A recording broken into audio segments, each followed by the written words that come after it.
행복한 교회 승리하는 성도 여러분, 하루의 성경 한 장 묵상 5분 메시지 30분 기도, 믿는 사람으로 하여금 기도와 말씀 가운데 성숙하게 하는 함께하는 153 시간에 오신 것을 환영합니다. 오늘은 시즌2 333번째 시간 333입니다. 9월 29일 목요일 순서입니다. 요새 한참 이 세계적으로 유행하는 드라마 여러분 아시죠? 한국 드라마입니다. 전 세계 넷플릭스 1위를 달리고 있는 그 드라마, 지금 미국에서도 한국에서도 계속해서 1위를 하고 있는데 여러분 그 드라마 보셨습니까? 예, 오징어 게임이라고 하는 그런 드라마입니다. 아직 안 보신 분들이 있으니까 그 내용을 지금 이 시간에 여러분들에게 얘기하면은 안 되겠지만, 저는 거기서 좀 한 가지 언급하고 싶은 게 있습니다. 뭐냐면은 그 드라마 안에 나오는 그 기독교인에 대한 이미지가 굉장히 안 좋게 나온다라는 것입니다. 그것을 본 기독교인들은 사실 마음이요 굉장히 불편하고요. 물론 거기에 많은 과장이 있는 것도 사실일 것입니다. 그런데 우리는 그냥 그것만 보고 불편하다, 그거 과장이다, 좀 심하다, 그렇게만 말하고 넘어갈 것이 아니라 한 발자국 더 들어가서 생각해 볼 필요가 있습니다. 여러분, 믿지 않는 사람들에게 실제적으로 비추어지는 기독교인의 이미지가 사실 지금 좋지 않다라는 현실을 받아들여야 합니다. 그리고 또 어떤 어리석은 사람들은 그렇게 기독교를 폄훼함으로써 자기들이 이 사회에서 더욱 인기를 끌거나 지식인으로 인정받을 수 있다고 생각하는 그런 어리석은 사람들도 있고요. 또 사탄은 그런 분위기를 이용해서 예수 그리스도의 십자가를 회방하고 복음이 전파되는 것을 적극 방해한다는 것입니다. 여러분, 이런 상황에서 우리가 할 수 있는 것이 무엇입니까? 바로 지금 우리들이 살고 있는 삶의 자리에서 작은 예수가 되는 것입니다. 그 큰 로마 제국을 뒤엎었던 더 큰 사랑의 예수 그리스도, 그 예수 그리스도를, 그 사랑을 우리가 직접 보여줌으로 말미암아 기독교에 대한 오해를 풀 수 있다라는 것이죠. 여러분, 그런 의미에서 오늘 여러분들의 삶은 매우 중요합니다. 왜? 여러분들이 보여주는 것이 바로 기독교와 예수의 진실된 모습이기 때문입니다. 여러분, 오늘 하루 살아가면서 진실된 예수 그리스도의 제자로 주님께 영광 돌리며 살아가는 그런 여러분들이 되기를 축복하면서 오늘 153 시작하겠습니다.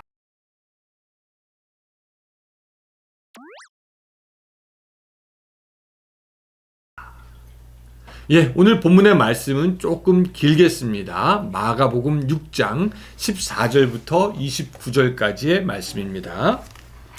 마가복음 6장 14절부터 29절까지의 말씀. 자, 제가 읽고 여러분들도 댁에서 같이 읽어주시기 바랍니다.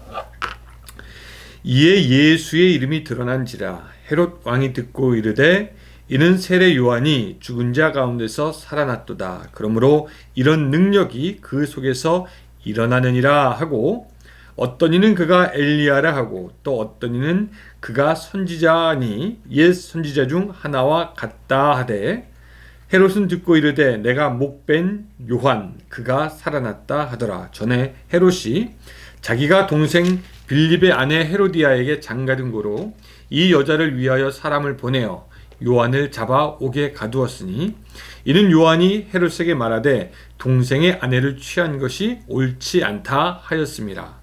헤로디아가 요한을 원수로 여겨 죽이고자 하였으되 하지 못한 것은 헤롯이 요한을 의롭고 거룩한 사람으로 알고 두려워하며 보호하며 또 그의 말을 들을 때 크게 번민하면서도 달갑게 들음이러라. 마침 기회가 좋은 날이 왔으니 곧 헤롯이 자기 생일에 대신들과 천부장들과 갈릴리의 귀인들로 더불어 잔치할세, 헤로디아의 딸이 친히 들어와 춤을 추어 헤롯과 그와 함께 앉은 자들을 기쁘게 한지라. 왕이 그 소녀에게 이르되 무엇이든지 내가 원하는 것을 내게 구하라, 내가 주리라 하고, 또 맹세하기를 무엇이든지 내가 내게 구하면 내 나라의 절반까지라도 주리라 하거늘 그가 나가서 그 어머니에게 말하되 내가 무엇을 구하리이까 그 어머니가 이르되 세례 요한의 머리를 구하라 하니 그가 곧 왕에게 급히 들어가 구하여 이르되 세례 요한의 머리를 소반에 얹어 곧 내게 주기를 원하옵나이다 하니 왕이 심히 근심하나 자기가 맹세한 것과 그 앉은 자들로 인하여 그를 거절할 수 없는지라 왕이 곧 쉬병 하나를 보내어 요한의 머리를 가져오라 명하니 그 사람이 나가 옥에서 요한을 목베어 그 머리를 소반에 얹어다가 소녀에게 주니 소녀가 이것을 그 어머니에게 주니라 요한의 제자들이 듣고 와서 시체를 가져다가 장사하니라. 아멘.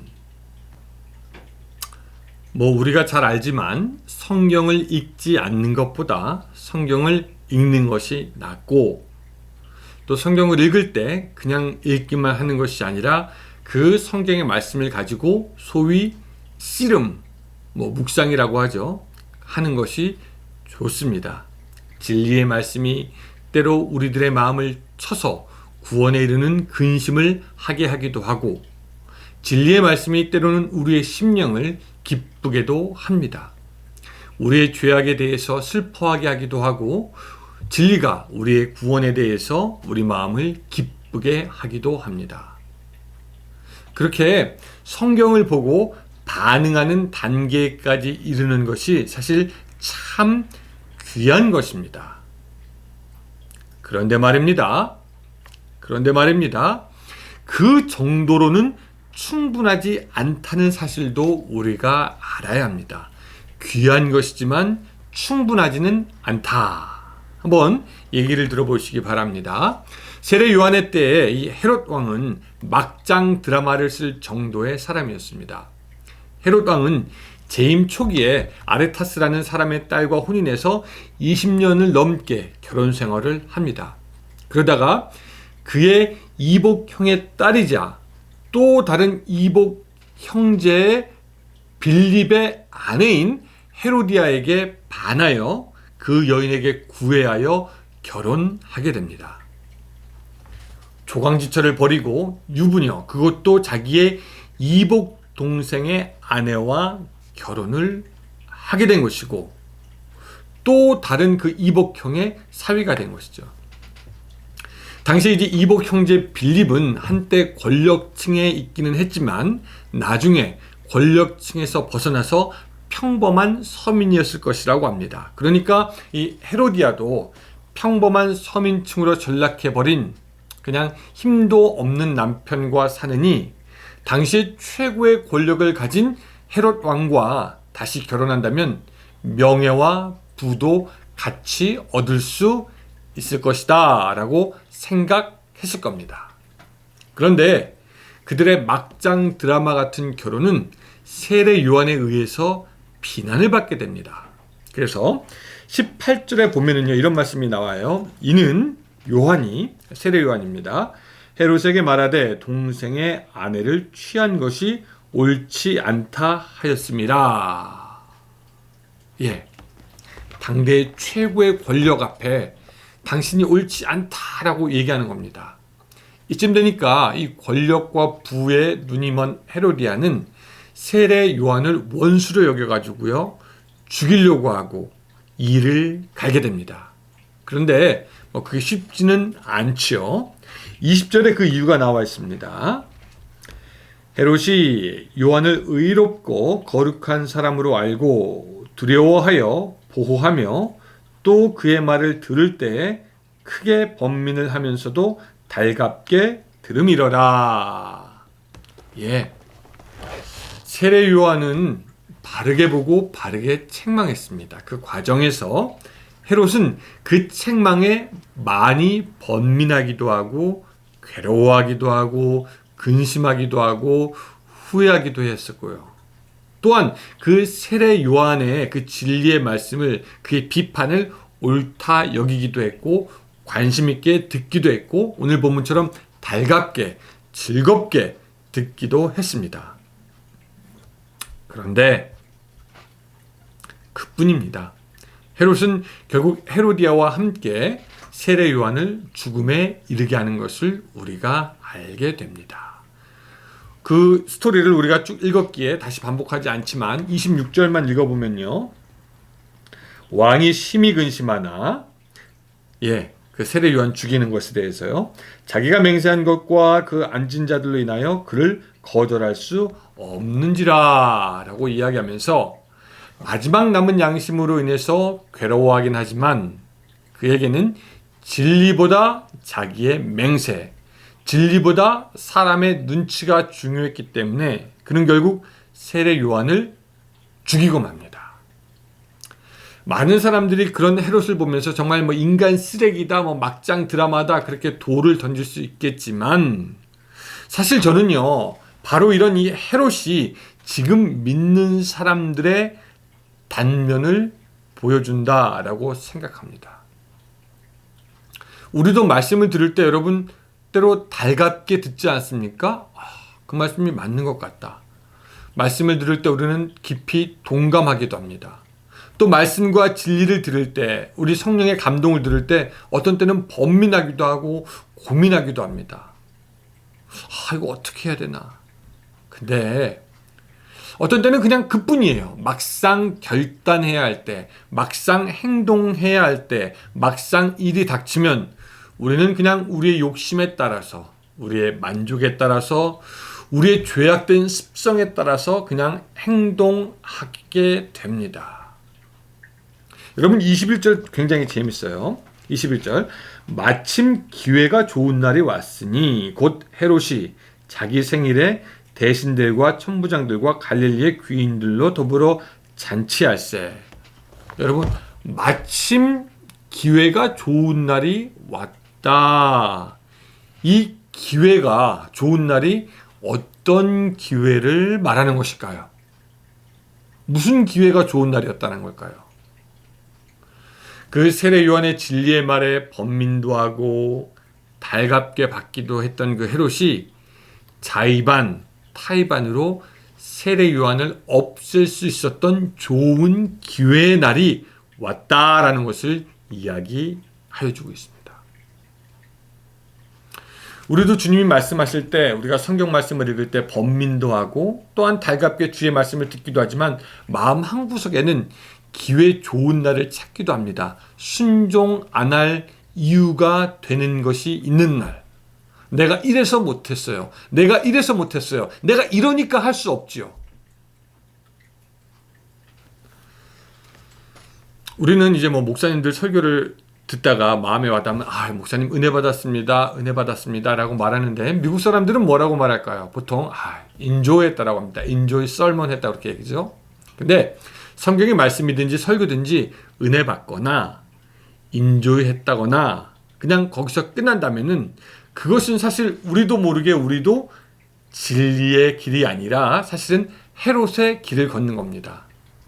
진리는 삶의 변화를 이끌어내야지 진리이지 그냥 사람의 마음만 만족해 하고 달갑게 한다면 그것은 하나의 교훈에 불과한 것이죠. 그것도 인간의 교훈이죠.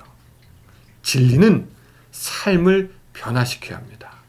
그렇게 볼 때 오늘 여러분들은 어떠십니까? 그 진리의 말씀을 그저 듣기만 하고 감정의 변화만 일으키십니까? 아니면 오늘 내가 들었던 그 말씀이 진리의 말씀이고 나는 이것 때문에 이 진리 때문에 삶이 변화되고 있습니다. 라고 여러분들 고백하십니까? 사랑하는 여러분들의 삶이 진리로 인해서 변화되고 있습니까? 헤롯의 길이 아니라 이 사도 바울처럼 진리를 거스릴 수도 없고 오직 진리를 위할 뿐이니 참 진리의 길을 걸어가는 여러분들의 삶, 헤롯의 길이 아니라 진리의 길을 걸어가는 진리의 삶을 사는 오늘 복된 하루가 되시기를 주님의 이름으로 축복합니다. 기도하겠습니다. 주님, 세상의 많은 사람들이 헤롯처럼 진리를 듣되 진리대로 행하지 아니하고 결국 자기의 욕심을 따라가는 것을 보며 그런 기독교인들이 어쩌면 많아지기에 이 땅에서 기독교는 손가락질 받는 종교가 되어가는지도 모르겠습니다. 하나님, 오늘 우리를 주장하여 주셔서 말씀 앞에 바로 설 수 있도록 주여 도와주시고 들려진 진리에 올바르게 반응할 수 있도록 주여 도와주시며 그 진리에 따라 생활할 때 하나님 우리를 도와주셔서 예수 그리스도의 영광의 빛이 우리들의 삶을 통하여 나타날 수 있도록 도와주시옵소서. 그렇게 살기로 작정하고 결심하는 오늘 우리들에게 주여 함께 하시기를 간절히 바라옵고 원함을 드리오며 예수님의 이름으로 기도드리옵나이다. 아멘. 예, 오늘 여러분들도 함께 해주셔서 감사드리고요. 또 내일 저는 6시에 태평양 시간으로 6시에 여러분들 만나 뵙도록 하겠습니다. 안녕히 계세요.